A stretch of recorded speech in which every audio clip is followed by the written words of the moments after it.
c'est vraiment des chiffres. CFF qui en principe il dit c'est 10% c'est de formation, 20% c'est après d'échange, communication sur des éléments, 70% c'est la praxis.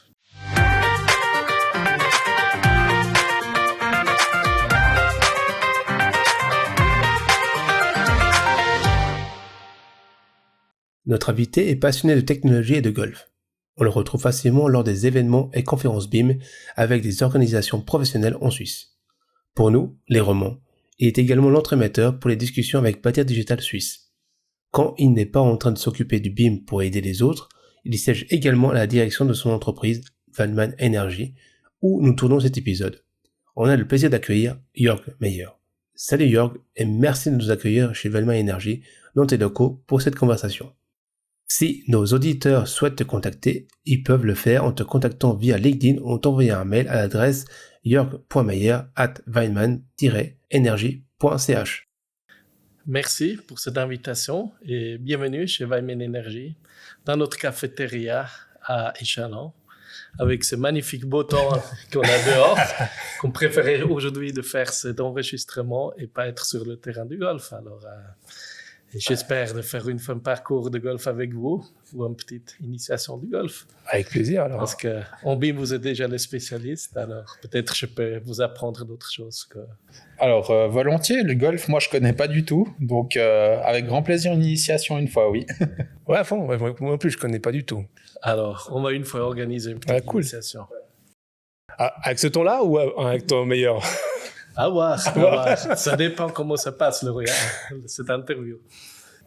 Question très sérieuse, est-ce que tu as déjà fait un ACE? Non, le all-in-one, malheureusement, je n'ai pas encore réussi. Ah. Je n'ai pas encore eu la chance. D'accord. Okay. Pas de chance. C'est quoi ton meilleur coup?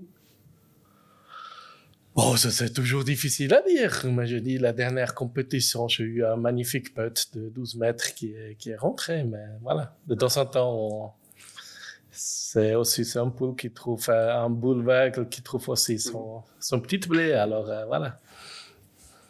Ok. Alors, pour toi, c'est quoi le BIM? Pour moi, le BIM, c'est vraiment une méthodologie. Je pense que ça, c'est vraiment l'importance à comprendre. C'est pas vraiment un produit, c'est pas un livrable, c'est pas quelque chose précis. Pour moi, c'est vraiment une méthodologie de travail. C'est la collaboration, c'est de partage, c'est la digitalisation. Aujourd'hui, en Suisse, le BIM, c'est tout et rien. Et voilà, pour moi, c'est un synonyme pour la digitalisation de la construction. On sait que tu sièges sur différentes organisations, en tout cas pour Bâtir Digital, ça on le sait.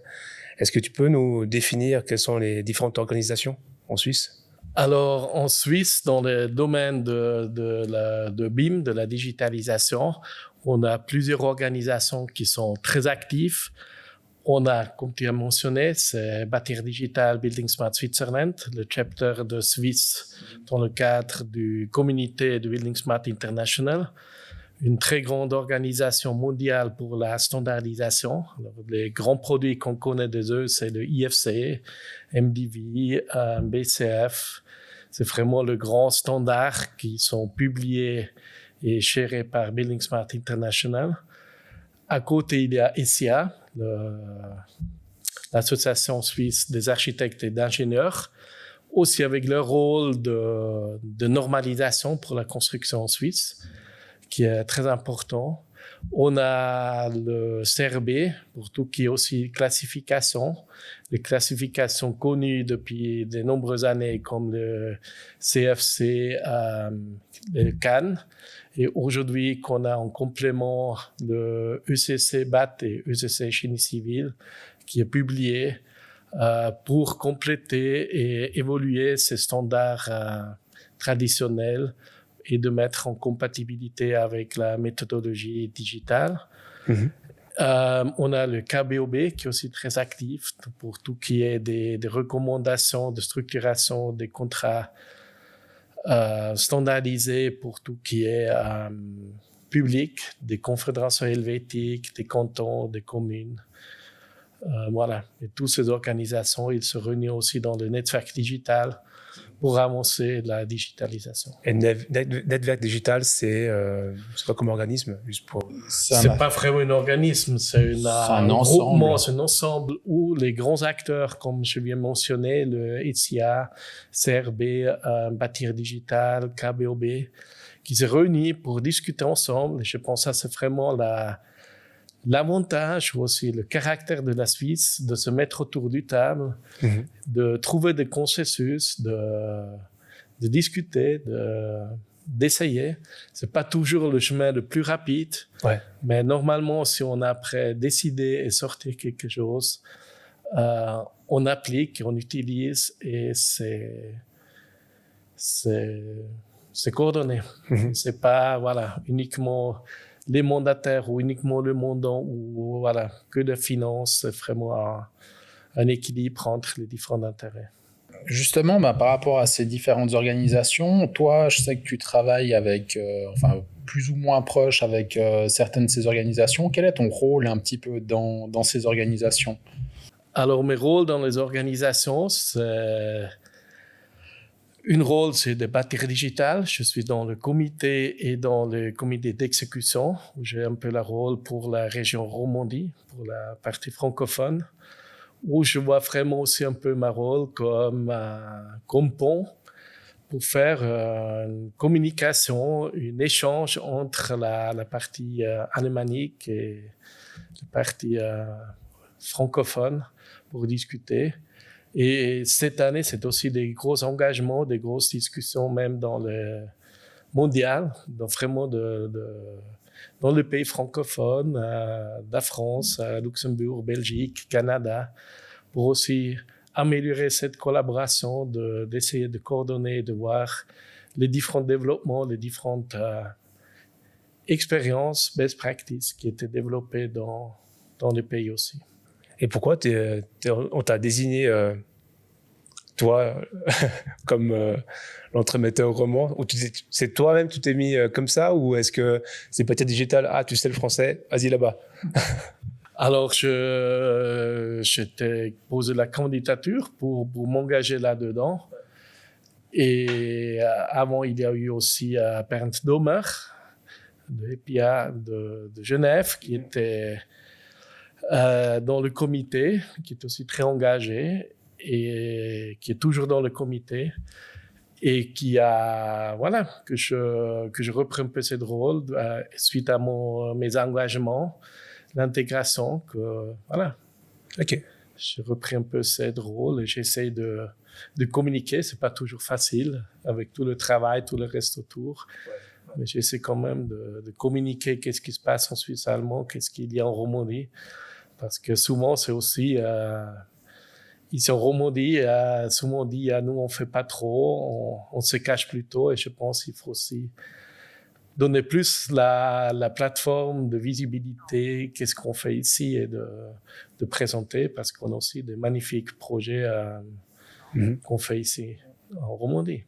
Mais souvent, ils sont cachés et c'est... Donc, en fait, tu essaies de mettre en lumière justement tous ces projets romans avec le BIM, c'est ça? Exactement. Ouais.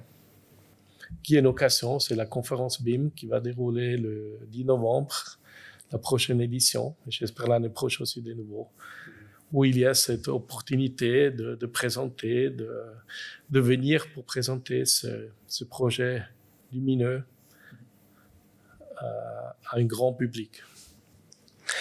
Et donc, du coup, comme tu travailles aussi pour Bâtir Digital, comme c'est une fêtière, le financement, comment ça se passe, le financement? Est-ce que chaque entreprise qui est dans Bâtir Digital finance une petite partie ou Aujourd'hui, le financement de Bâtir Digital, c'est vraiment principalement, c'est le membre qui finance. C'est les membres. Le Bâtir Digital. Alors, il y a eu longtemps un peu cette idée ou cette compréhension que c'est l'État qui finance avec des millions Bâtir Digital. Malheureusement, on n'a pas encore trouvé ces millions. Alors, ils sont mentionnés certaines sommes dans la stratégie digitale suisse, mais jusqu'à aujourd'hui, en principe, il n'y a encore aucun projet qui était repris dans la construction. Et ça, c'est aussi dans Bâtir Digital. Aujourd'hui, un gros engagement pour vraiment voir, c'est pas seulement pour avoir l'argent, mais c'est vraiment comment on peut remettre la construction plus en visibilité aussi dans l'État sur ce plan digitalisation. Ouais. Parce qu'aujourd'hui, en principe, la construction, on est soumis dans d'autres axes principaux. Alors, la construction, c'est pas vraiment sur le radar à Berne que c'est aussi un objectif de la digitalisation. Alors là, c'est aussi que Bâtir Digital, en collaboration avec Bauen Schweiz ou aussi de Digital Switzerland, pour remettre aussi la digitalisation, la construction plus sur le radar dans la visibilité que, voilà, on a aussi besoin dans cette stratégie, dans le vue global, d'être soutenu et de développer. Donc, c'est-à-dire que chaque membre de Bâtir Digital met une cotisation pour maintenir cette organisation. Okay. Et après, on a des événements comme une conférence BIM. C'est pas un immense bénéfice qu'on fait, mais il y a quand même aussi des petits bénéfices. Il y a aujourd'hui un parti qui fait aussi des bénéfices, c'est la Professional Certification, cette formation des professionnels, où les formateurs qui sont certifiés, qui sont agréés, qui ont une certaine cotisation à payer, plus les certificants qui payent aussi après. Voilà, c'est des modèles aussi comme ça qui permettent de financer Bâtir Digital. Mais le montant principal, c'est vraiment les membres. Ouais, ok. On a parlé de Bâtir Digital, justement. Est-ce que tu arrives à nous donner un petit peu les axes ou bien à quoi sert, on va dire, pour ces membres Bâtir Digital, et puis qu'est-ce qu'il fait pour la construction à l'heure actuelle en Suisse? Parce qu'il y a beaucoup de gens qui voient Bâtir Digital assez régulièrement, soit sur les réseaux sociaux, soit justement pour des événements. Mais concrètement, les gens ne se rendent pas forcément compte de qu'est-ce qu'ils font. Je pense par exemple au use case management ou des choses comme ça qui sont initiées par Bâtir Digital. Mais concrètement, qu'est-ce qui est visible de Bâtir Digital? Alors, qu'est-ce qui est visible de Bâtir Digital? De temps en temps, c'est toujours un peu le bataille qu'on a pour amener cette visibilité, surtout aussi en Romandie, qui est encore aussi plus difficile avec le nombre de personnes qu'ils engagent. Mais je pense qu'il y a le best practice. Alors, Bâtir Digital, c'est vraiment la différence en face d'une SIA ou CRB qui sont vraiment dans la normalisation, standardisation. C'est pas l'objectif de Bâtir Digital. Bâtir Digital, c'est vraiment en Suisse pour le best practice. De quelle manière on peut appliquer la méthode de BIM, comment on peut appliquer l'IFC, comment on peut appliquer le ISO 19650. C'est vraiment ça l'objectif de Bâtir Digital.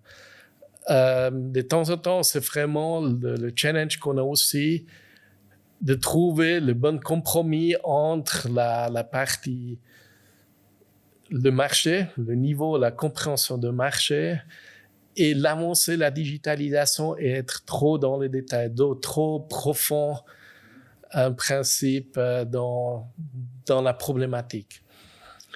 Pour ça, en principe, il y a des publications qui sortent. Alors, cette année, il y a eu pas mal de publications qui sont sorties.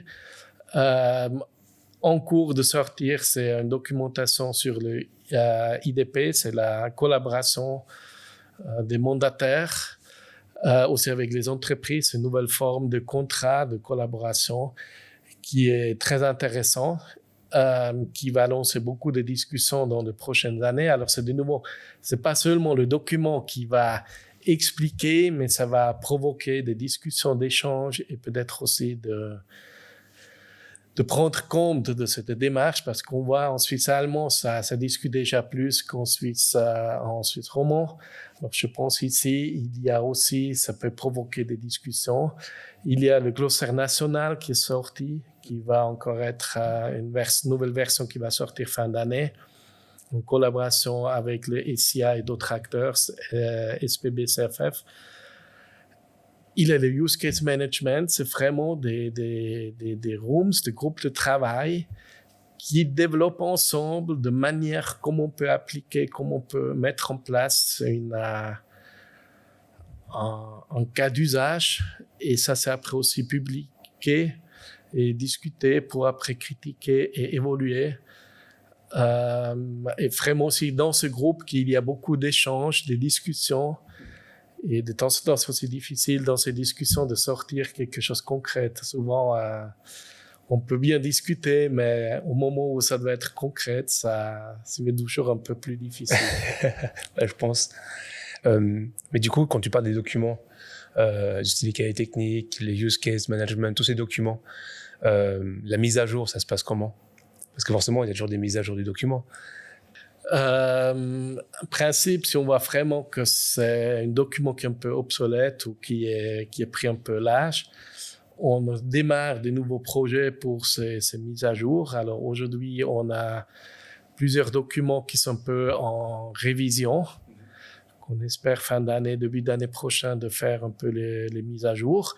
Après, c'est vraiment aussi les membres, le marché, qui peut aussi initier et de dire non, ces documents, il faut adapter, il faut corriger. Ok, donc tu as des retours du marché, enfin des partenaires, dire ouais, ce document il est plus à jour, il faudrait le faire à jour, ok, mettre à jour. On a aussi ce retour, je dois dire pas vraiment beaucoup, mais nous on a aussi dans le marché, on fait aussi partie du marché, qu'on voit que certains documents ils sont vraiment plus...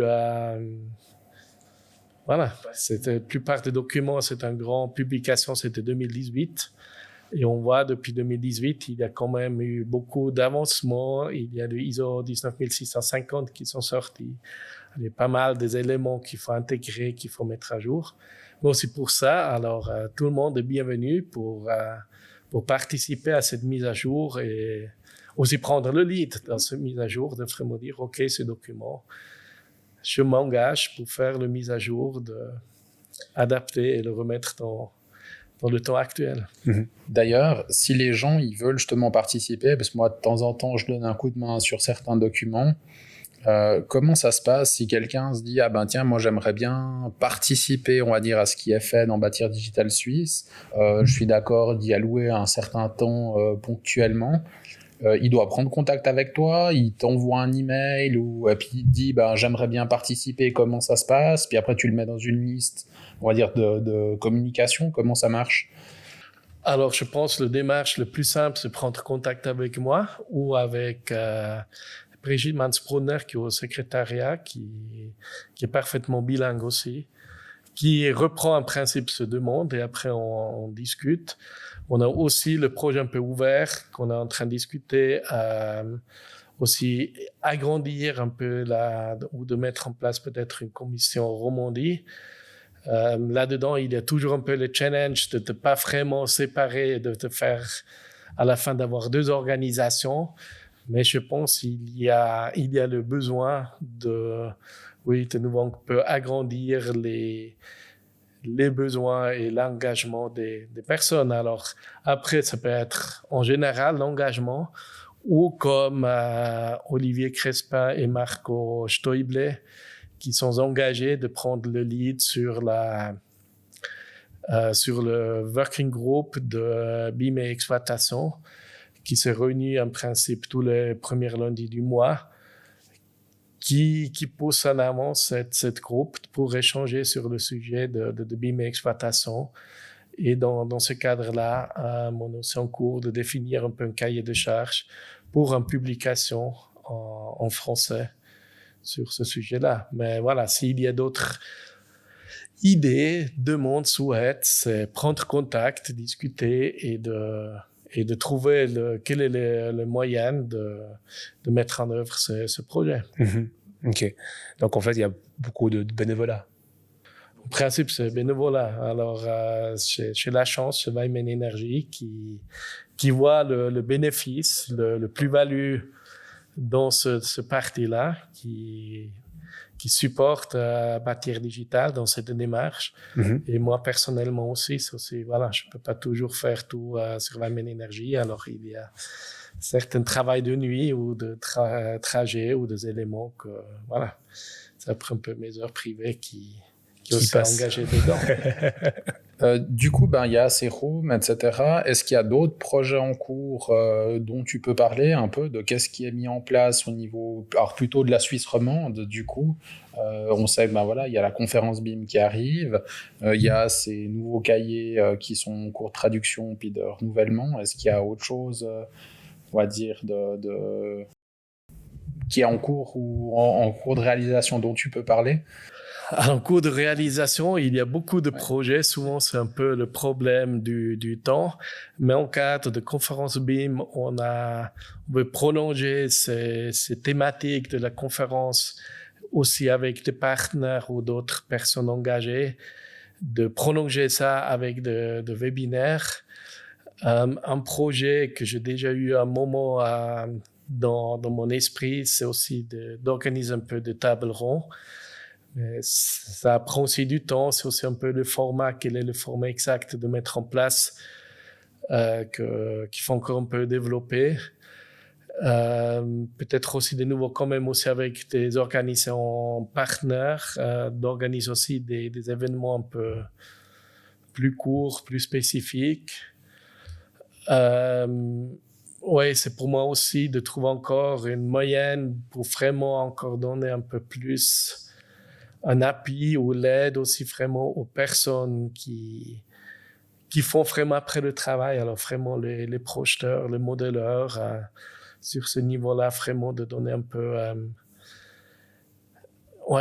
peu une aide, comment il faut faire, mais ça c'est toujours difficile comme association sur quel niveau, avec de trouver des partenaires, de faire des ateliers ou des échanges sur ce sujet-là un peu plus concrets pour aider de mettre en place. Mais c'est pas toujours facile de mettre tout le monde autour du table et je suis bien d'accord.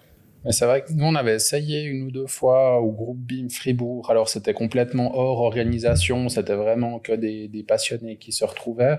Mais on avait essayé une fois de faire une soirée où on avait 3-4 thématiques, où les gens venaient faire un petit workshop pour dire, voilà, moi, je vous propose ma façon de faire. Donc, elle est critiquable, etc. Mais ma façon de faire, par exemple, pour le géoréférencement sur un modèle, ou ma façon de faire pour l'extraction des données depuis un modèle vers Excel.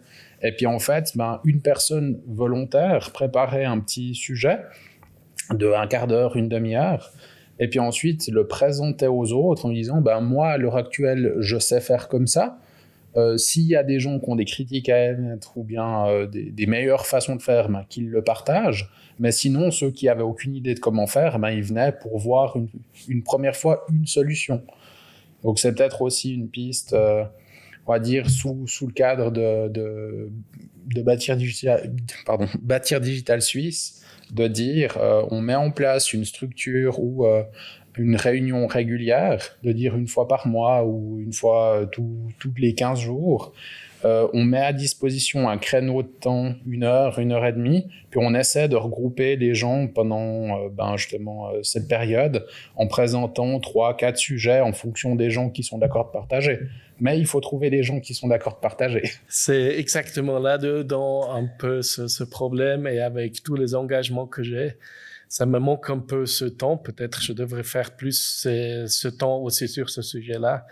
Je suis ouvert pour toute critique, pour tous les éléments. Comme j'ai dit, cette année, c'était vraiment un peu aussi un focus sur la partie internationale, d'établir un peu un échange suisse avec des autres pays.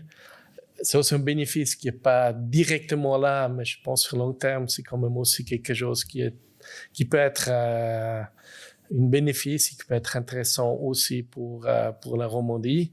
Mais je suis d'accord, et j'ai aussi essayé d'établir un peu avec ce groupe régional que je trouve très, très important, de les intégrer, ou pas intégrer, c'est pas le bon terme, mais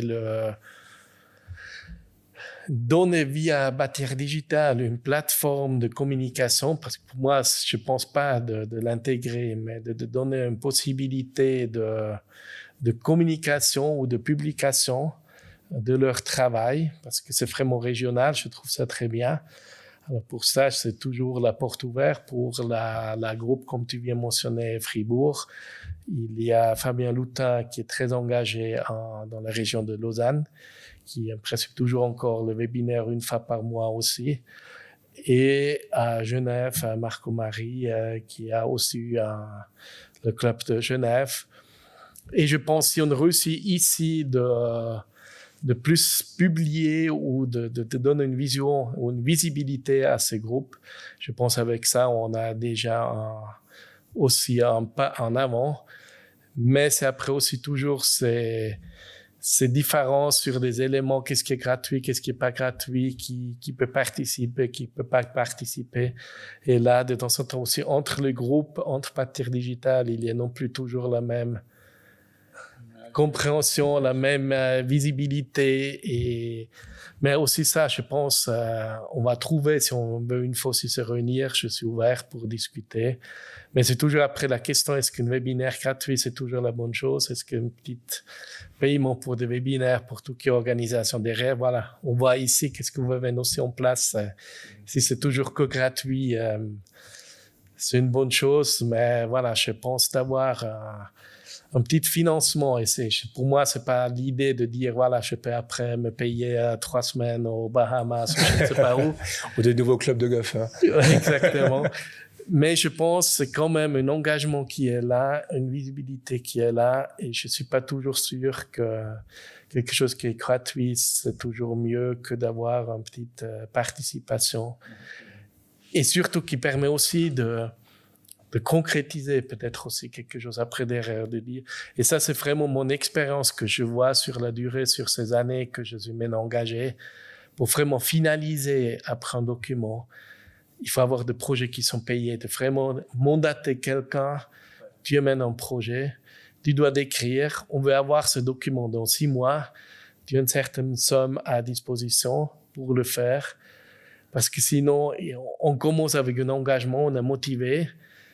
Et 1 mois plus tard, il y a au travail un nouveau projet qui vient, qui se met dessus. Puis on va pas au bout. Ouais. Et on n'arrive pas au bout. Et après c'est 1 an, après c'est 2 ans, et ça avance pas.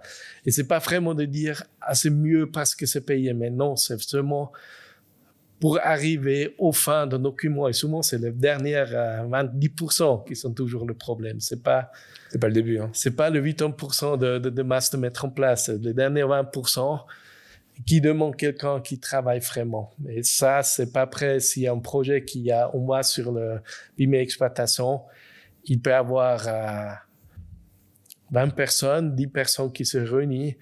Mais je pense aussi au Club Fribourg, c'est la même chose. S'il y a après, pour vraiment écrire, finaliser quelque chose, la motivation, ça diminue. Ouais, c'est toujours difficile, je trouve, parce qu'il y a toujours beaucoup de gens qui sont là pour venir à la partie, enfin, pour le lancement.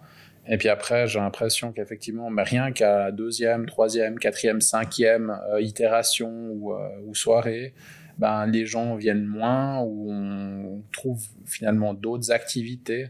Et puis, ben, c'est vrai qu'il faut avoir un noyau qui est plus figé et puis qui, lui, a comme objectif de terminer un document ou terminer une méthodologie. Sinon, on n'arrive jamais au bout d'un projet.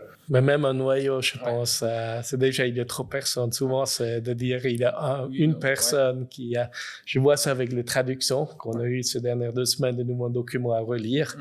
Principe, j'ai mis en place un groupe de personnes pour une relecture. J'ai essayé de prendre les différentes régions, qu'il y ait des personnes de Genève, de Fribourg, de Lausanne, qu'il y ait des architectes, qu'il y a vraiment des ingénieurs, qu'il y ait vraiment un peu tous les métiers pour aussi voir un peu l'aspect, la vocabulaire des différents métiers. Mais le feedback, ce retour, si les gens, c'est une personne, souvent, voilà, Sven, il est très engagé là-dedans, qui relie les documents. Et c'est quand même une partie importante dans cette... relecture de documents, on essaie de bien faire, mais moi, je suis non plus natif francophone, alors pour moi, c'est non plus toujours si simple de vraiment relire que le document, il est vraiment après le caractère d'être un document francophone, et c'est pas une traduction à DeepL on comprend après, mais voilà, si vous voulez avoir une publication en papier digital après, vous avez aussi le droit d'avoir une certaine qualité. Mais ces documents ces documents que tu reçois pour la traduction, oui. C'est de l'allemand, c'est de l'anglais, ça vient du bâti digital international ou c'est... Ça dépend des cas, mais là, en l'occurrence, celui qui a eu ces derniers temps, c'est des documents qui ont été faits dans des rooms, comme on disait tout à l'heure, cette fois-ci en Suisse alémanique. Le document a été produit, ils sont arrivés au bout du projet. Et puis, en fait, pour en faire bénéficier aussi la Suisse romande, ces documents sont dans un premier temps traduits en français rapidement. Puis ensuite, ils sont envoyés pour relecture et finalisation à un groupe de travail en Suisse romande. Et puis comme ça, c'est un travail, on va dire, un peu plus léger pour ceux qui sont en Suisse romande, parce que c'est plus que du contrôle. Et puis le fait d'utiliser les termes vraiment romans ou quelque chose comme ça. Okay, mais déjà là, de trouver cette personne qui prend ces 4 heures ou 5 heures à relecture, c'est pas toujours facile. Ouais, je pense. Alors, et si on dit maintenant finalise un document ou finalise quelque chose, c'est encore différent que seulement faire une relecture. Si je dois vraiment écrire un document, et souvent après, ces documents, ils sont remis un peu dans du comité de bâtir digital aussi en relecture. Et ça, ce cas, on a eu cette année en principe 2 fois. Ce document qu'on est maintenant en train de sortir, le retour était, je ne veux pas dire catastrophique, mais il y a eu vraiment beaucoup de remarques, beaucoup d'éléments, mais vous avez pensé à si, est-ce qu'il y a là...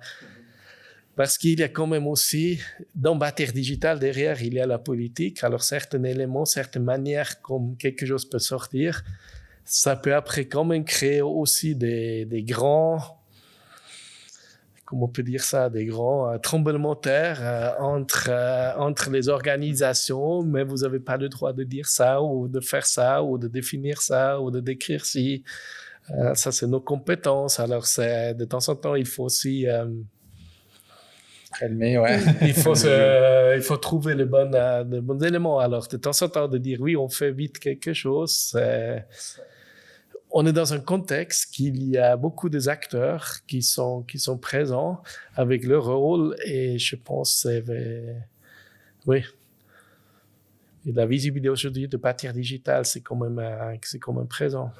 Est-ce qu'il y a des documents que tu n'as jamais pu finaliser, entre guillemets? C'est forcément, comme tu t'envoies les documents pour lecture ou pour retranscription ou pour finaliser le document, est-ce que tu n'as jamais reçu un document jamais finalisé? Dans Bâtir Digital, jamais finalisé, pas vraiment. Il y a maintenant un document qui est plus ou moins depuis 2 ans près, mais après 2 ans, il a dit oui, il faut attendre maintenant un document qui sort, qui est un peu le glossaire. Maintenant, le glossaire qui est sorti, après, ils sont maintenant publiés. La mise à jour, les termes sur le parti du glossaire national. Quand ce glossaire national est sorti et le document était adapté, c'était maintenant mis en consultation. Cette consultation a donné aussi beaucoup de remarques, un peu retour, toujours de constructif. Bien sûr, ouais. Voilà, pour cette personne qui a écrit tous les éléments, et si tu reçois après une centaine de remarques retour que tu dois de nouveau encore intégrer, et tu fais ça en bénévole à côté de ton travail, ça prend aussi de nouveau du temps. Après, il faut refaire le layout. Il y a plein de choses après derrière qui se fait. Dans Bâtir Digital, pas vraiment. Dans les CH, j'ai aussi eu déjà vraiment de documents qui étaient complètement un principe fini, presque pour publication, jamais sorti. Qui s'était presque vraiment tiré. Non, ça va pas. Du raison... oui, compréhensible, les structures, que voilà, le document a été mis dans les tiroirs, et 1 an, 2 ans plus tard, que le projet remis sur la table pour réinitialiser, adapter, Parce qu'au début, qu'après une situation comme ça, c'est tous les acteurs qui sont un peu fâchés, qui sont énervés, tout ça. Alors, il faut après de nouveau aussi laisser le temps pour mettre le temps en place, pour relancer un projet dans cette discussion. Mais c'est comme à Berne, dans la pilote politique, c'est dans son temps, voilà, il y a quelque chose qui... On laisse un peu tranquille, on repose, puis on reprend, c'est ça? Et on reprend.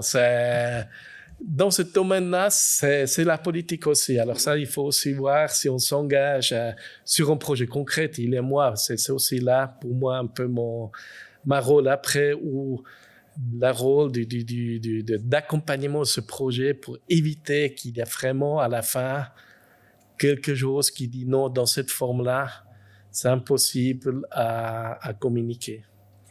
Donc, concernant la SIA pour la relation avec la SIA, tu peux nous dire quelque chose? Alors aujourd'hui, la SIA, c'est aussi des grands changements dans la SIA qui sont en cours. Alors, je suis déjà dans la SIA engagé pour cette digitalisation depuis 2016, je crois, 2015, quelque chose comme ça. Mais il y a maintenant vraiment une réorganisation dans la SIA qui est en cours, qui a une nouvelle ou une troisième commission centrale pour la gestion d'informations qui se met en place. Il y a eu l'élection du nouveau président cet printemps. On a eu avec lui et des spécialistes aussi, avec un spécialiste de change management, avec l'organisation SIA, avec la Geschäftsstelle. On a eu vraiment des workshops de 3 jours pour vraiment aussi en interne de SIA de démarrer ce changement de mentalité. Qu'est-ce que ça signifie s'il y a maintenant cette nouvelle commission? Comment il faut mettre ça en place, comment on s'organise. Et actuellement, il y a les élections ou les candidatures possibles pour cette commission, qui est vraiment une commission pour la gestion d'informations, qui a différents rôles, qui a en interne, en transversal entre la partie normative de la SIA, le ZN. Il y a aussi le ZETO, qui est la partie de régulation, c'est le honoraire, tout qui est prestation, d'amener cette information de digitalisation, cette compétence, mais aussi la relation avec mondial, avec Building Smart International, ISO, toutes ces organisations, de CEN, la Commission européenne des normes, pour vraiment communiquer, échanger sur ce parti-là. Alors, il y a vraiment aussi la SIA qui a un gros changement de mentalité et de manière de fonctionner, de travailler. Alors, ça va être très intéressant aussi à suivre et à voir qu'est-ce qui se passe. Ok. Puis la place du BIM maintenant dans Bâtir Digital, ça prend, parce que forcément dans Bâtir Digital il n'y a pas que le BIM, il y a aussi tout ce qui est lié à la numérisation. C'est quoi la place du BIM dans Bâtir Digital? Est-ce que c'est vraiment le noyau dur ou est-ce que c'est un... Alors, c'est toujours, comme je dis tout au début, pour moi, la BIM, ça veut dire tout dire et rien dire. Alors, pour ça, pour moi, c'est vraiment aujourd'hui, si je parle BIM dans un contexte de Bâtir Digital, c'est vraiment la digitalisation de la construction. Et là-dedans, il y a le change management, il y a les différents rôles, il y a la qualification des compétences des acteurs via le professional certification, qui est élargi aujourd'hui aussi sur les parties comme BIM Manager, BIM Coordinateur. Ces prochains mois, il y a aussi ici de nouvelles formations qui vont être soumises à international pour donner des certificats sur des compétences. Je pense que toute cette partie-là, ça joue un rôle aussi dans Bâtir Digital. Il y a le écosystème que Bâtir Digital, on a beaucoup travaillé de vraiment avoir la relation entre technologie, les données, les informations, l'humain, qui est vraiment aussi une relation qu'il faut mettre en place. La standardisation, je pense que c'est tout un peu lié. Mais Bâtir Digital, c'est vraiment le best practice, c'est vraiment comment on peut appliquer comment on peut faire ce change de la digitalisation. Alors pour ça, c'est aussi la manière de collaborer, de coordonner, de collaborer qui joue un rôle. Et du coup, justement, la différence de vision, alors BIM, ça va tout dire et rien dire, d'accord, mais la différence de vision du BIM pour Bâti Digital et celle de la SIA. Je pense aujourd'hui, grâce à ces plateformes de network digital, ces discussions, la vision, la compréhension, c'est relativement proche. Et pour ça, il y a aussi le plan de 6 points qui était publié, qui définit aussi les différents champs d'action pour donner cette vision. Il y a aujourd'hui aussi dans ce network digital, il y a aussi une stratégie de numérisation sur cette base de plan 6 points, mais aussi d'autres éléments pour établir, communiquer une vision commune de la digitalisation de construction. L'objectif, c'est de publier ça en 2024. On peut dire maintenant dans un monde digital que tous les jours qu'il y a des nouveautés qui sortent, comment vous pouvez annoncer une vision pour 2024? Est-ce que ça va pas beaucoup plus vite?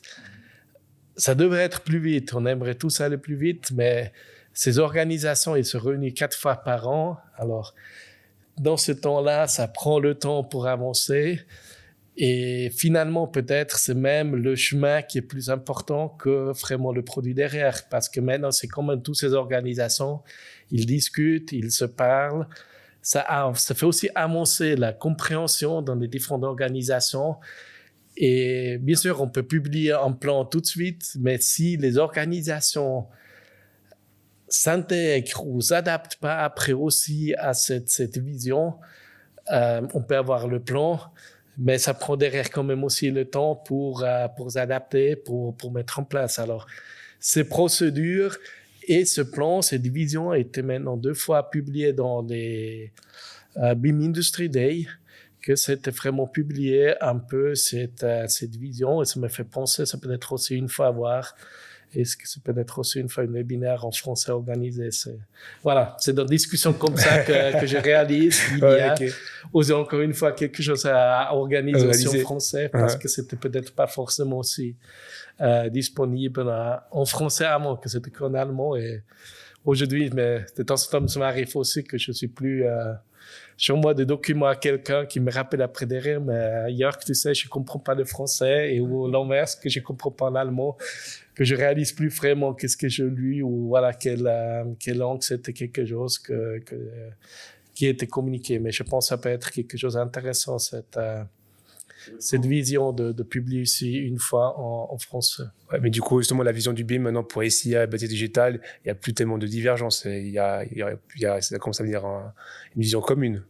Je pense que la vision commune, c'était quand même aussi avec le document SIA 2051, qui est quand même aussi donné une compréhension commune pour la Suisse. On peut toujours discuter est-ce que le document est parfait, qu'est-ce qu'il y a. Malheureusement, il va être aussi retiré maintenant pour le fin d'année, pour être aussi adapté avec tout un peu ça devient plutôt un guide d'application de la ISO 19650 pour la Suisse. Mais là, il y a aussi un décalage entre le retraite et la mise en place de la nouvelle. Mais voilà, de temps en temps, c'est voilà. Que aussi les SIA travaillent aussi en bénévole, c'est pas toujours si vite. Et cette restructuration de personnes qui sont parties aussi dans cette partie bénévole de SIA qui fait bouger, qui ralentit, qui redemande des organisations. Justement, tu as mentionné là, les BIM Industry Days, ce qui sont, on va dire, mis en avant par CFF. Si c'est juste, hein, c'est CFF qui organise ça plutôt, ou enfin c'est à l'initiative de CFF ou... Je pense que le bon terme, c'est à l'initiative de CFF, et ils essayent de retrouver des autres partenaires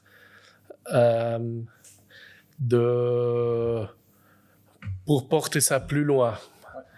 Mais j'ai aussi encore un tout petit peu la peine, c'est pas le bon terme, mais la difficulté de quelle manière il va vraiment aussi s'intégrer. Aujourd'hui, c'est aussi une plateforme qui est, d'échange, de discussion. Il y a aussi des groupes de travail qui sont intégrés là-dedans. Mais la visibilité comme s'intègre avec toutes les autres organisations, tous les autres éléments qui sont en place, pour moi, c'est aussi pas encore 100% clair. Mais il y a de bonnes discussions, il y a aussi de bonnes présentations dans ce contexte. Alors, malheureusement, beaucoup en allemand. Mm-hmm. Ok. Mais du coup, tu peux nous expliquer qu'est-ce que c'est aussi le groupement code? Le groupement code, c'est un principe. Il y a eu un appel d'offres public en fin 2018 pour un contrat cadre d'accompagnement de CFF pour l'intégration de BIM. Donc en fait, c'était pour l'aide à la mise en place de ce qu'ils appellent maintenant BIM at CFF. Exactement. C'était un peu pour le lancement de BIM at CFF à l'époque, c'est ça? Exactement. Alors les CFF, ils ont commencé, je crois, environ en 2016 de discuter, de mettre ce parti en place. Et sur ce parti-là, il y a eu des appels d'offres en 2018. Et en lecture de cet appel d'offres, je me dis, Wyman Energy, nous tout seuls, on ne peut pas répondre à ce contexte. Dans ce cadre-là, je cherchais des compétences des collègues ailleurs. Alors, c'était avec Parallel Digital, avec Marco Andrade et avec JITCAT, dans le nom de Jean-Philippe Souter, de se mettre ensemble pour répondre à cet appel d'offres public, contrat cadre, d'intégrateurs BIM et de BIM Manager. BIM Manager, c'est pas vraiment BIM Manager, vraiment accompagnement les mandataires, c'est beaucoup plus du côté.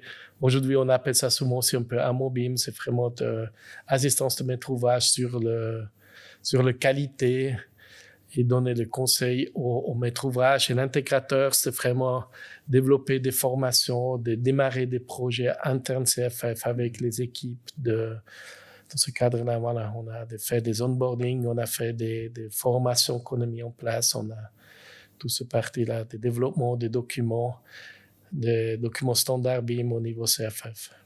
Ok. Et du coup, les profils des participants dans le groupement code, les profils des gens qui participent, tu as dit, il y a Wyman Energy, tu as JCAD, et Parallel Digital. Ouais. Est-ce qu'il y a d'autres profils encore ou c'est juste simplement vous? Bon, à l'époque, on a répondu à un principe dans ce contexte avec ces personnes. Aujourd'hui, je pense le réseautage autour de moi que je fais, ça, je dis aussi Sven qui fait partie, s'il y a des éléments. Alors, l'année passée, on a cherché Sven dans le cadre Wyman Energy pour les formations sur Python. Patrick Riedo, on est aussi en échange sur des sujets. Qu'est-ce qu'il y a, qu'est-ce qui se passe? On est aussi engagé pour des formations chez nous. Je pense que c'est important d'ouvrir son esprit, d'avoir d'espace, d'échange. Qu'est-ce qui se passe, qu'est-ce qui est autour? Ça, c'est aussi pour moi bâtir digital que le réseautage. Aujourd'hui, c'est un contrat qui est fait entre ces partenaires. C'est... Ouais, ok. C'est un peu difficile d'ouvrir pour d'autres bureaux, d'autres éléments. Mais je pense l'objectif, c'est quand même derrière, il y a après les mandats, il y a les entreprises qui font l'exécution du projet, qui ont besoin après aussi des spécialistes. Mais c'est aussi clair, s'il y a des questions, s'il y a des éléments, on est aussi... on explique volontairement des parties là-dessus. Pour ça, c'était aussi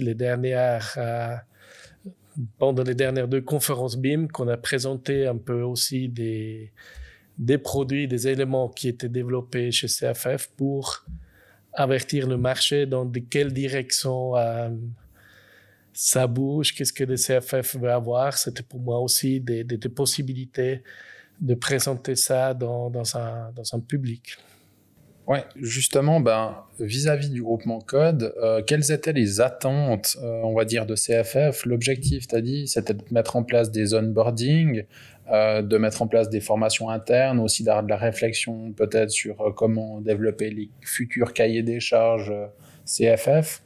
Est-ce que tu peux donner un peu peut-être les 3 actions principales qu'on fait code, on va dire, durant ces 3 ans et demi, 4 ans? Qu'est-ce qui vous a pris, on va dire, du temps, ou en fait, où c'est qu'il y a déjà des résultats par rapport à ce qui a été fait?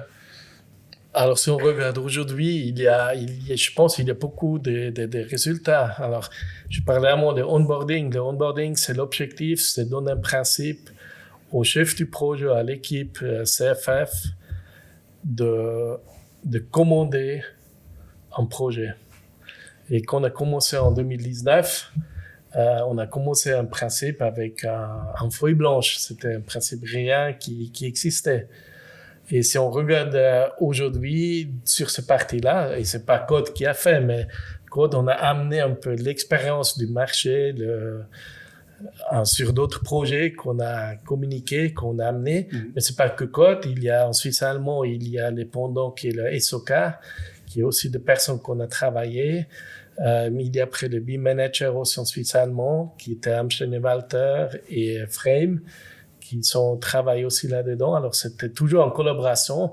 Et CFF Infrastructure, si on regarde après interne, eux, ils sont leurs spécialistes d'achat, ils sont leurs spécialistes de data management, c'est une immense organisation.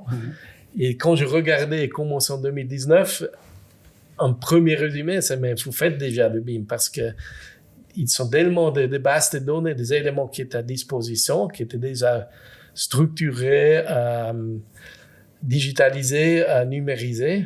Mais le problème, c'était encore cette réflexion du silo qu'il n'y a eu pas vraiment le travers. Et je pense là-dedans, il y a quand même eu des échanges qui se mettent en place. Et aujourd'hui, il y a ce document comme le catalogue de prestations BIM où il fait vraiment la commande. Qu'est-ce qu'il faut faire comme travail? Le Fachdatenkatalogue, quelles sont les informations qui sont souhaitées d'avoir dans les maquettes, la structuration des maquettes, les directives qui sont sorties. Oui, aujourd'hui, il y a beaucoup de choses beaucoup de documents qui sont sortis, qui sont publics, et que je pense qui a amené aussi le marché en général plus loin sur ces idées qu'eux, ils ont mis en principe l'effort en place pour le faire. Et ils engagent quand même aussi dans Bâtir Digital, dans des autres organisations, pour cet échange, pour leur expérience. Qu'est-ce que ça donne? Mais ils attendent aussi du marché des éléments en retour. Alors, ils sont aussi toujours ouverts du retour, de critiques. Qu'est-ce qui est bien, qu'est-ce qui est pas bien? Alors, ils sont... On a vu d'ailleurs que sur le site de BIMAT CFF, il y a le glossaire BIMAT CFF qui contient beaucoup d'éléments. Et c'est des éléments que souvent on a en commun avec le glossaire Bâtir Digital Suisse qui est sorti cette année. Donc c'est vrai que là, on voit que les gens ont travaillé ensemble. C'est bien, je trouve que les forces se soient mises un peu ensemble pour arriver à un résultat. On essaie. Mais si je comprends bien, Code, c'est que pour la partie CFF, mais côté roman, ou il y a d'autres groupements, d'autres côtés alémaniques? Alors, on a alémanique, c'est un principe, un groupement SOK. SOK, justement, ouais. Oui. Mais ce ne peut pas vraiment exactement la même chose. C'est plus de personnes individuelles. Dans le SOK, il y a un collègue de Sven, Manuel Sigrist, juste. Ouais, Manuel Sigrist, qui fait partie. C'est un collaborateur de Berger, de Suisse allemand, qui est engagé dans cet élément-là pour aussi accompagner. Voilà, il y a là différentes personnes aussi qui se regroupent un peu comme ici en Romandie, qu'on se dit, voilà, on n'a pas de compétences tout seul. On se groupe. Alors, Code, c'est pas... principe, c'est par le digital qui a le contrat avec sous-traitance Weimann Energie et JIT4. Mais on a dit, s'il faut toujours parler, c'est un document où on vient de parler le digital Weimann Energie, JIT4, et ça de dire pendant 4 heures une centaine de fois, c'est compliqué. Pour ça, on a donné un peu ce nom Code qui regroupe ce parti-là. Et aujourd'hui, on a aussi un peu la réflexion.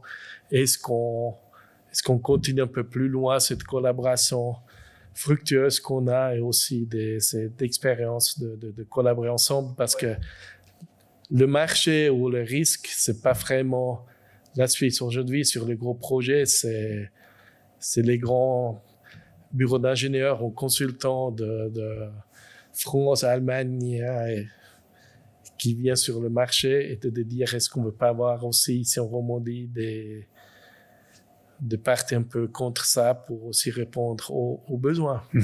Et donc, du coup, tu as une communication avec Code et Soka, c'est ça? C'est juste? Aussi, oui. Ouais.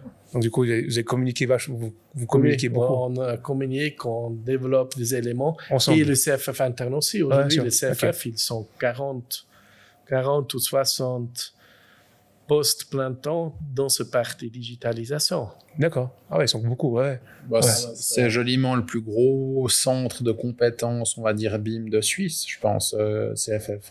Alors, c'est vraiment en collaboration à travers de langues. Et je pense là, c'était aussi quand même aussi l'échange avec moi et aussi Jean-Philippe, qu'on est bilingue, qu'on peut parler, qu'on peut communiquer sur les deux langues. Et moi, j'ai aussi l'impression dans les documents, c'est difficile. Une fois, quelqu'un m'a demandé pourquoi tu as cette impression, mais je pense dans les formations, dans les éléments, on voit aujourd'hui les documents CFF, c'est vraiment document suisse parce que ce mélange francophone-allemand, c'est pas seulement l'allemand qui ont développé quelque chose et après seulement faire une traduction pour la Romandie. Je pense qu'on a vraiment dans le développement, dans cet déroulement, on a vraiment activement participé et on a pu vraiment discuter avec des parties et voilà, de temps en temps il faut faire de manière roman que de dire il faut pas trop parler, on fait comme on le fait ici et on avance et après le Suisse allemand il voit que ça va bien et il reprend ça aussi. Alors de temps en temps il faut pas trop mettre le pied contre le mur et de dire oui, et s'il vient mais on a voulu faire ça différent, de dire voilà j'ai pas compris ça, voilà. Est-ce que tu as des exemples de documents que vous avez produit pour CFF? Avant, tu as parlé, justement, il y a le FDK, le glossaire, aussi tout ce qui est business use case. Ça, c'est des documents maintenant qu'on voit depuis cet été dans les appels d'offres publics CFF. Déjà l'année passée que ça commence à sortir. Et vraiment cet été, mais pour ça, on a eu à la conférence BIM l'année passée, c'était ces présentations, ces documents qu'on a en principe présentés pour amener le marché, de dire attention, il y a ce parti-là. Et on voit aujourd'hui vraiment sur le marché l'information. Ça, on n'a pas trop parlé aussi dans le BIM au début. Les gestions de données, c'est quand même aussi un sujet qui est pour moi très au cœur de toute cette digitalisation qui vient aujourd'hui l'essentiel. Ouais, je comprends. Et puis, justement, pour Code, enfin pour Weinmann, pour Parallel Digital, et puis aussi pour GitCAD, quelle a été l'expérience ou la plus-value, on va dire, que vous avez appris avec cet échange avec CFF et avec les autres partenaires suisses alémaniques? Bien sûr, sur la compréhension dans cette procédure de développement, parce que CFF, c'était ces derniers temps un très grand acteur d'avancement concret. Et après, c'est aussi personnellement d'avoir la chance de développement, de formation, si on a après vraiment l'échange dans ce développement, dans cette mise en place de formation avec des spécialistes, des responsables de CFF, qui sont vraiment des formateurs, qui sont vraiment qu'il faut développer des éléments. C'est critique aussi, cette dispute, c'est aussi avec les Suisses allemands, qui ont aussi des personnes qui sont dans la formation très actives.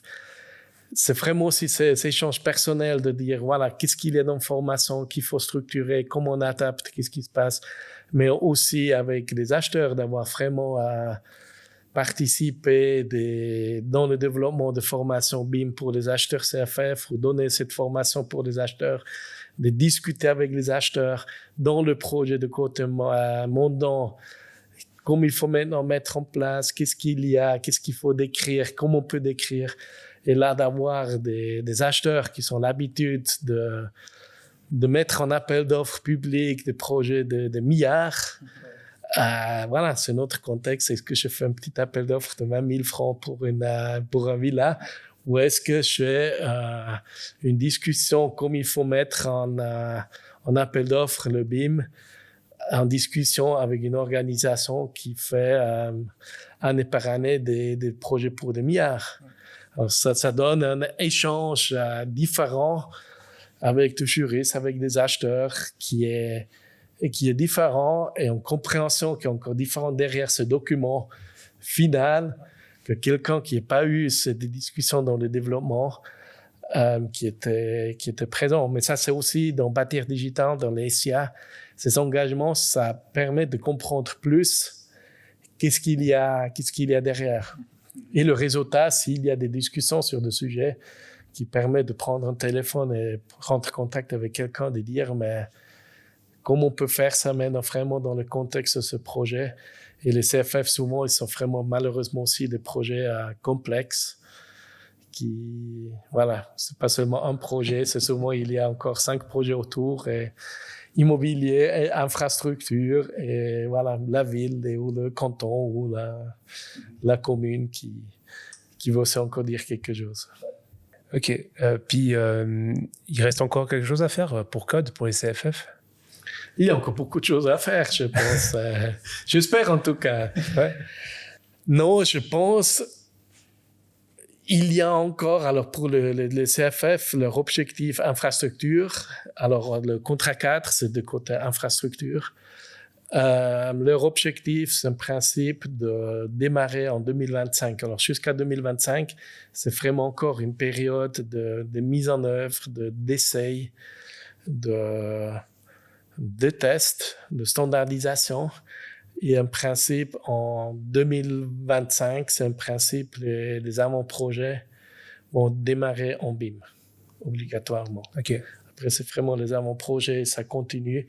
Et c'est aujourd'hui aussi toute leur standardisation pour le rollout. Ils sont maintenant à définir quels sont les rôles des personnes internes qui sont impliquées pour les avant-projets. Alors, c'est maintenant vraiment aussi les formations, les focus de formation qui commencent à se mettre en place pour ces personnes-là, les documents, les standards, les directives, tout qui est après interne qui doit être là, qui permettent en principe en 2025 de démarrer de manière standardisée des avant-projets infrastructure avec la méthodologie BIM. Et puis, si on prend un petit peu de recul, parce que maintenant, effectivement, toi, tu as pu participer à ça, mais il y a quelques années en arrière, tu nous diras quand, comment ça a commencé le BIM chez Weinmann Energy? Comment ça arrivait? Par moi. Je pense j'ai eu la chance toute ma carrière, ou même peut-être, de vraiment dire, c'est peut-être grâce à mon maître d'apprentissage que j'ai commencé en 91, d'avoir un peu ces réflexions. C'est clair, on n'a pas parlé vraiment de BIM ou de cette manière-là. Mais en principe, ma carrière, j'ai vraiment encore commencé avec les tables à dessin, avec les rotring, la lame de rasoir. Et la phrase de mon chef, c'était toujours on peut dessiner si on peut utiliser lame de rasoir. Si on ne maîtrise pas ça, on n'est pas encore le dessinateur. Mais parallèle, on a quand même eu aussi déjà des ordinateurs. C'était encore des ordinateurs en DOS. Alors vraiment, ma carrière d'informatique a commencé avec le DOS. Mais je suis vraiment, mon maître d'apprentissage, c'était toujours un peu l'utilisation. C'était vraiment comment on peut l'intégrer, qu'est-ce qu'on peut faire pour ce parti-là. Et c'est un peu toute ma carrière que je garde cet élément-là, que je me suis toujours dit, l'ordinateur, c'est un outil, je dois l'appliquer. Et c'était toute ma carrière que j'ai eu après la chance des entreprises. C'était ce bureau Dolph Engineering en Suisse allemand. Après, j'étais chez Triplan, où j'ai de nouveau eu aussi la chance d'être responsable informatique. On a aussi déjà une application qui permettait de travailler avec des tools, avec des gaines, avec des éléments. Alors, c'était vraiment cette réflexion qui m'a beaucoup, beaucoup aidé. Et quand j'ai commencé chez Weinmann Energy, j'ai toujours eu cette réflexion, mais voilà, 2001 que j'ai commencé, c'est 21 ans en arrière, encore un peu avec plus de cheveux. Je me suis toujours dit, il y a des éléments, c'est bien structuré, mais ça peut aller encore mieux. Alors, j'ai essayé de changer 1, 2 ans d'après quelque chose, mais à ce moment-là, voilà, c'était encore le Suisse allemand qui sait tout mieux et voilà, ça n'a pas vraiment trop fonctionné. Et après, en 2005, j'ai repris en principe la responsabilité sur la DAO, sur la manière. Et c'est un élément aussi, pour moi, il y a un peu 2 éléments visuels qui peut imaginer un peu cette réflexion. Un élément que Jean-Philippe Souter, que je collabore en principe depuis 2005 avec, qui est tout. Un élément qui pour lui reste toujours, c'est le modéleur ou dessinateur ne doit pas réfléchir comment je dois faire. Lui, ça doit être un principe, il doit modéliser, ça doit être automatisé, ça doit être fonctionnel. Et pour moi, c'était après aussi, on a toujours dessiné un principe des lignes dans AutoCAD. Et moi, j'ai dit non, il faut dessiner des polylignes. Et là, mes collègues, ils se sont dit non, mais si je déplace un segment de la polyligne, d'où qui bouge, j'ai dit oui, mais en réalité, c'est une conduite qui est fixée à gauche, à droite. Et si je déplace, ça bouge aussi. Alors, si je déplace, je dois aussi réfléchir qu'est-ce qui passe à gauche, à droite. Et c'est pas seulement déplacer une ligne et je dessine une ligne. Pour moi, c'était toujours cette réflexion. Je dessine un objet, je dessine pas une ligne. C'est quelque chose qui est concret. Et dans ce contexte-là, en principe, j'ai présenté le premier concept BIM à la direction en 2007. 2007, que j'ai présenté en principe la première concept où j'utilise le terme BIM que je trouvais dans le déménagement de nos bureaux. Je retrouvais ce document que j'ai présenté à la direction en 2007. C'était quoi ce document? C'était quoi comme document? C'était dans le cadre du choix de logiciels sur quel est-ce qu'on va dans une direction plutôt Nova, Revit ou AutoCAD ou AutoCAD Map ou quelle est un peu la manière dans le contexte du 3D, mais on voit en principe les axes déjà là-dedans, des familles, les informations, la standardisation. En principe, tout ce qu'on discute aujourd'hui encore, donc déjà eu. Il y avait déjà un document qui parlait de ça. C'est ça? Qui parlait déjà de ça, ouais. Oui. Eh ben, tu l'as encore? Je l'ai encore, oui. Oui, c'est un document que je garde. Alors voilà, c'est sur cette base-là que j'ai commencé et sur cette base-là, c'est un principe après vraiment la programmation, des automatisations en 2011 qu'on a après fortement commencé là-dedans aussi de développer. Donc c'est toi qui as porté le BIM ici chez Weimann Energy. Oui. Ouais, tu l'as porté à bout de bras et défendu. Et j'ai eu la chance que j'étais soutenu par la direction, qui se soutenait un peu cette idée, cette idée bizarre, ce cas de Suisse allemand qu'on ne comprend pas vraiment, mais on soutient. Ok, et du coup, ça a changé quoi chez Weimann depuis l'arrivée du BIM? Je pense beaucoup. Et je dis de temps en temps aujourd'hui, en principe, on devrait une fois couper chez nous et laisser les personnes travailler avec les logiciels natifs. Mm-hmm. Je pense à ce moment-là qu'ils réalisent qu'est-ce qu'on a. Alors, pour les apprentis, on a maintenant commencé au niveau AutoCAD, qu'on a dit on doit faire une formation, utiliser AutoCAD natif, parce qu'il y a certaines fonctionnalités qui ne s'utilisent plus du tout. Alors, les commandes à imprimer, XREF, mise en place des feuilles, tout ça.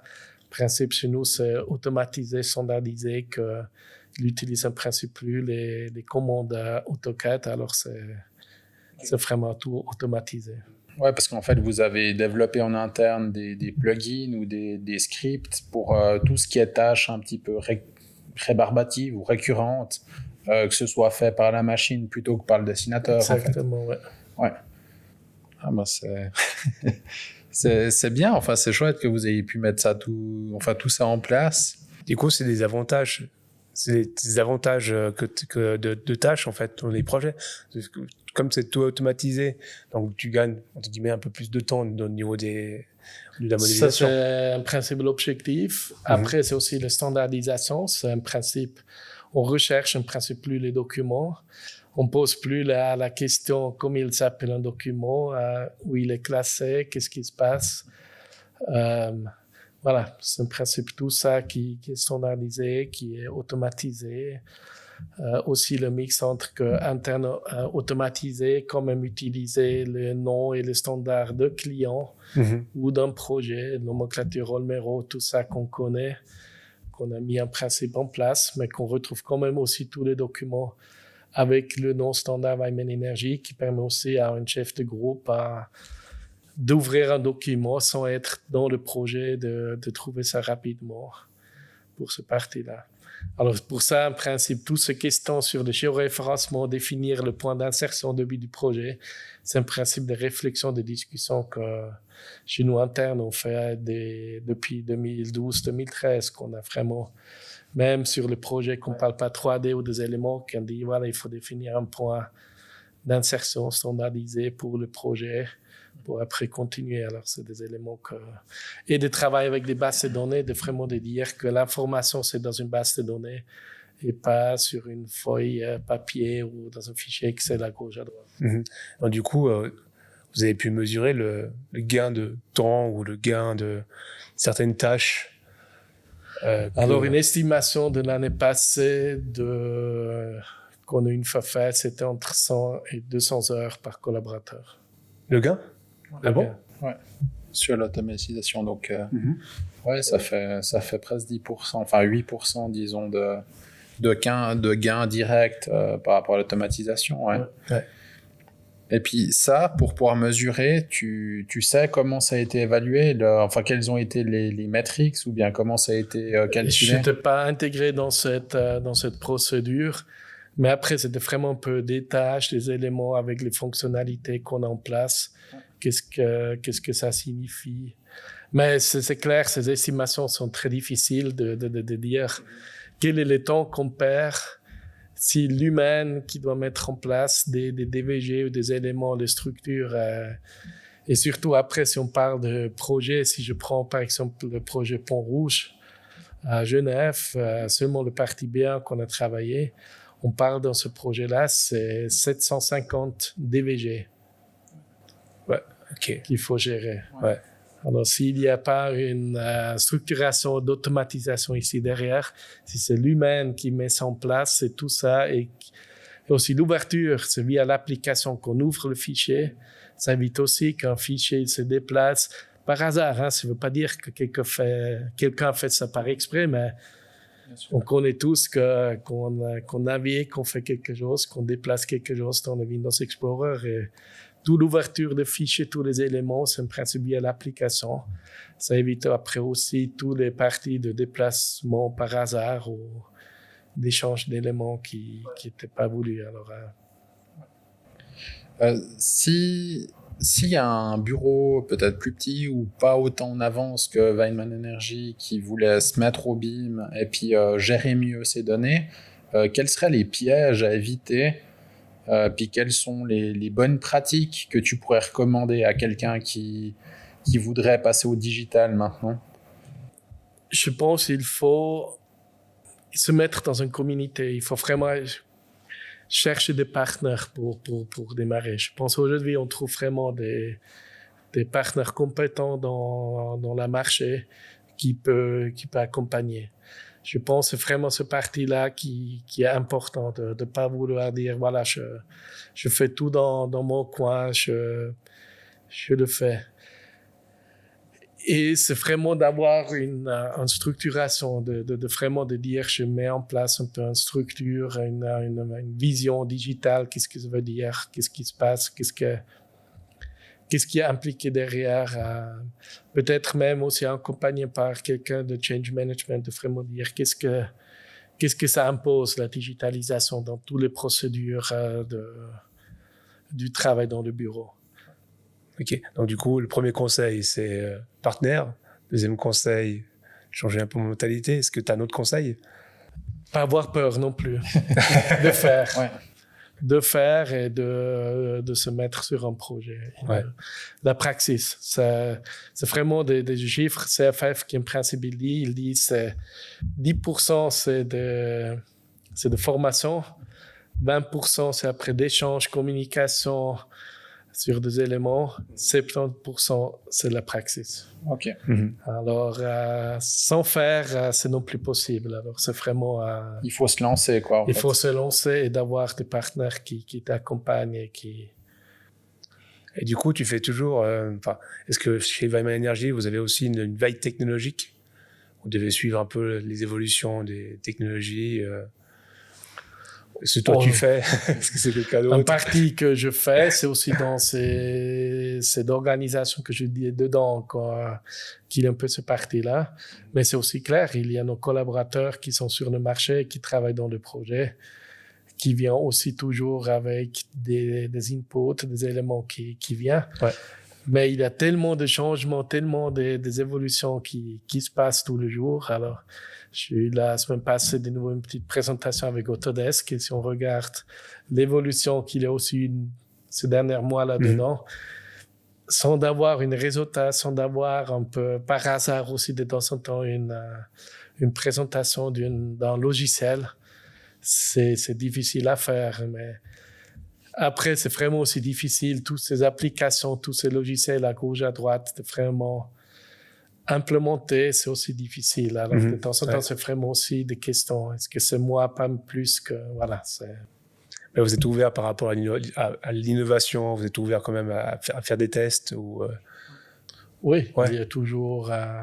Pour ça, on a aussi notre centre de compétences chez nous interne qui est actuellement en principe 2 personnes. C'est François Landry et Sébastien Fardel, qu'on est en train aussi encore chercher une personne de plus pour encore renforcer cette équipe.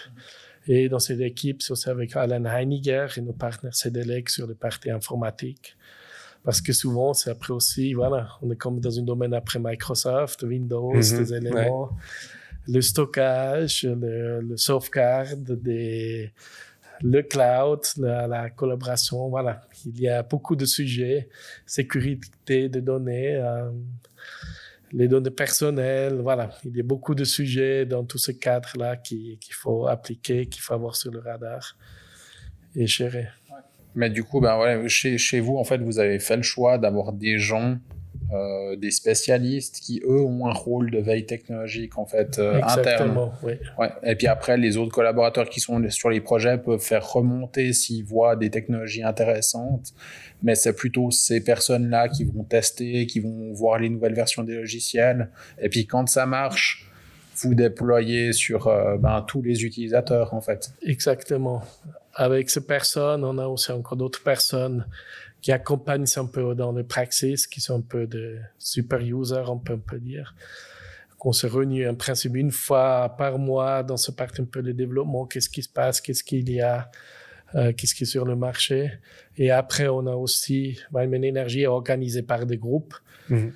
Par groupe, on a aussi un spécialiste pour tout ce parti-là, qui a pris le rôle de catalyseur de communication d'interne vers de ce centre de compétences, qu'est-ce qu'il y a de nouveau, mais surtout aussi le retour, qu'est-ce qui ne va pas, où il y a des problèmes, où on perd du temps sur le projet, qu'est-ce qui fait mal.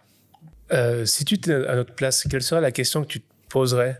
Je pense qu'on a fait un grand vue sur le parti. Un élément, une expérience ces dernières années, c'était aussi souvent dit en Suisse, on sait tout, qu'est-ce qu'il y a. C'est vraiment avec mon expérience au Maroc, qu'il y a aussi dans le pays Afrique, qu'il y a des spécialistes, des compétences. Cette année, j'ai pu voir ou un peu ou participer pas participer, c'est pas le bon terme, mais d'avoir des présentations sur le tour Mohamed VI à Rabat, qui est aussi tout fait en BIM, en digital, qu'aujourd'hui les murs à l'intérieur sont tracés par des robots qui tracent vraiment l'emplacement des murs à l'intérieur, des éléments comme ça. Alors, ça c'est des choses que je n'ai pas encore vues ici en Romandie. Mais voilà, c'est de temps en temps, on a aussi un peu, ça me donne de nouveau un peu la réalité que en dehors de nos frontières, il y a aussi des solutions, des personnes très compétentes qui est intéressant. Ok. Est-ce que tu as... on va dire il y a le BIM, mais est-ce qu'il y a un autre sujet au niveau de la digitalisation ou de la construction qui t'intéresse ou que tu gardes d'un coin de l'œil depuis quelques années, ou une technologie en particulier qui te semble prometteuse pour l'avenir? Vraiment une technologie,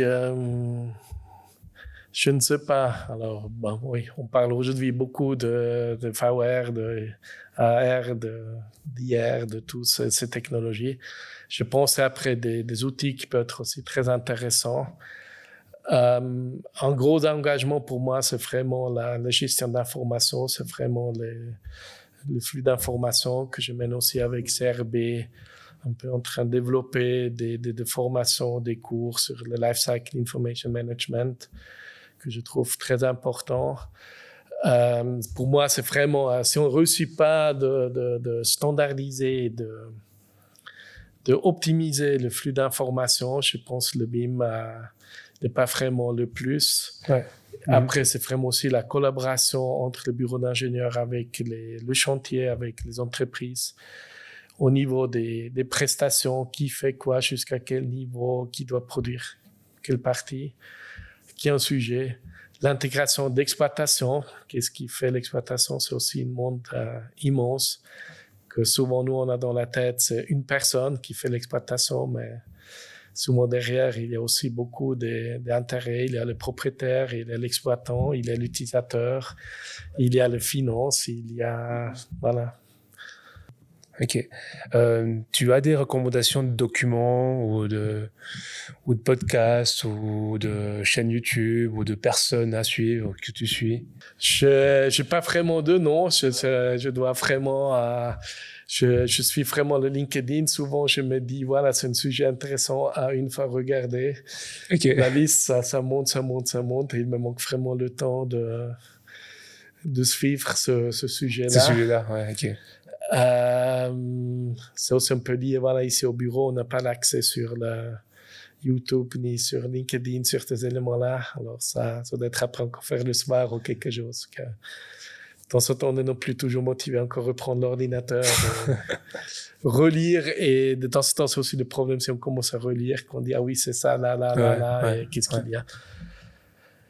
Je pense aujourd'hui, LinkedIn, il y a vraiment si on commence à se mettre dedans, on peut suivre des personnes, des sujets. Je trouve ça aujourd'hui un outil qui est intéressant. Je suis aussi curieux de voir votre engagement aussi, qu'est-ce que ça donne. On verra bien. On l'espère bien. Après, voilà, c'est toujours...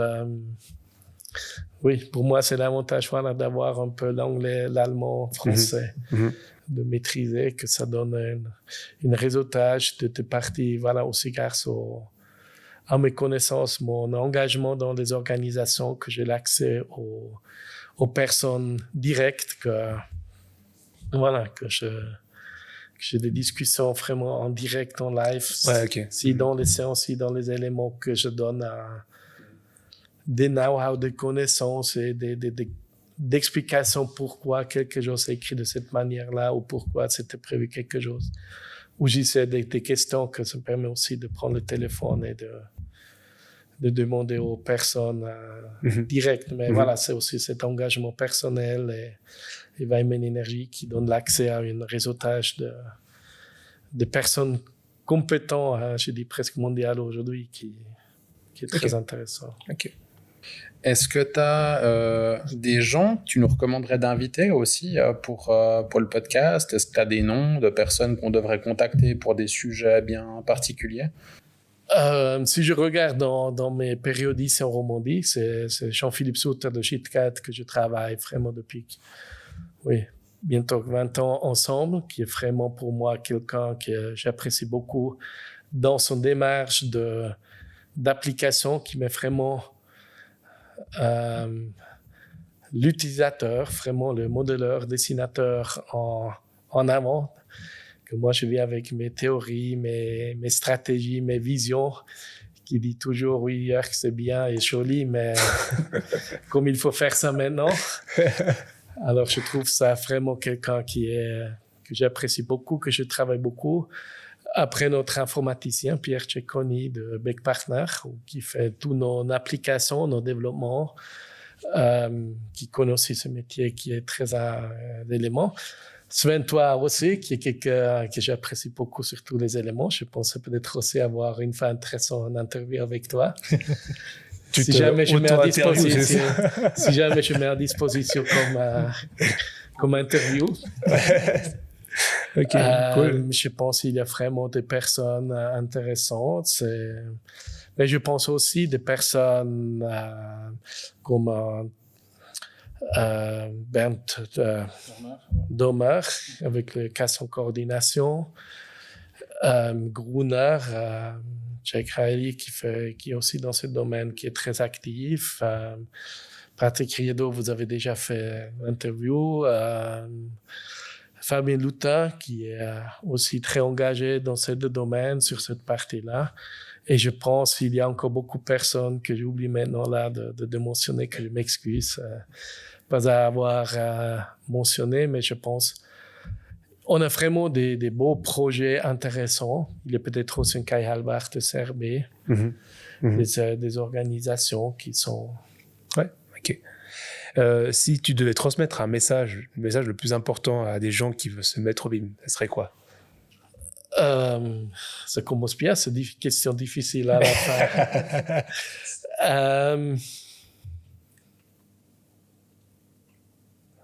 Pensez processus et flux d'informations. C'est vraiment digitalisation, il y a le processus et il faut assurer le flux d'informations. Pour moi, c'est ça qui est la réflexion primaire dans la méthodologie BIM. Ok. Te remercie. Ouais, merci beaucoup pour tout ça. On a encore juste un petit jeu, si tu as envie. On a quelques questions. C'est le jeu du portrait chinois. Ouais, exact. Où on te propose deux possibilités. Ouais. Et puis c'est toi qui, en fonction de celle que tu préfères, qui choisis. D'accord. C'est très rapide. Je vais juste répondre assez rapidement. Ok, ouais. Ça marche. Alors, fairway ou green? Green. Club en fer ou en bois? Fer. Pourquoi? Je le maîtrise mieux. Tu maîtrises mieux? Et c'est pour taper, c'est... Romandie ou Suisse alémanique? Suisse. Ouais, c'est difficile. C'est difficile. Ok. Open BIM ou close BIM?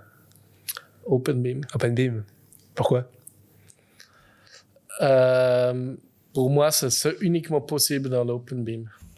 Même aussi dans le bureau, dans tous les éléments, c'est clair et net. Je peux travailler en close BIM. Finalement, je travaille dans une logiciel natif, mais avec mon énergie, j'ai un échange avec tellement des acteurs, je ne peux pas travailler en close BIM. Je reprends d'informations avec tous les clients d'architectes différents, avec les entreprises générales, avec les mandants, et derrière, je dois fournir au même ou auprès des entreprises, et tout le monde travaille avec d'autres éléments. Alors, si je ne suis pas en open, je suis incapable de faire cet élément. Tout à fait. Puis, ton meilleur moment de la journée? Mon meilleur moment de journée, c'est l'échange avec ma famille en Maroc. Ah, ok. Au Maroc? Au Maroc. Ah, d'accord. Ah, c'est super. Je te remercie beaucoup pour cette interview, pour ce moment de conversation. C'était vraiment très sympathique et des super locaux quand même aussi. Ça est super agréable. Et le soleil qui arrive. Et le soleil qui arrive, c'est magnifique. On perd sur le fairway et le green. Puis, on mettra aussi tes coordonnées si jamais les gens veulent contacter ta page LinkedIn, ton adresse mail. On mettra ça sous le podcast avec les liens. Avec plaisir. Voilà. À disposition. Merci beaucoup. Merci beaucoup. À bientôt. Merci d'avoir écouté cette conversation constructive. On espère qu'elle t'a été instructive et on se revoit bientôt pour le prochain épisode. Si entre-temps tu souhaites soutenir le projet, n'hésite pas à en parler autour de toi. Tu peux aussi nous contacter pour nous proposer des thèmes, des invités ou nous indiquer ce qui pourrait être amélioré pour la suite de ces épisodes. Belle journée, à bientôt!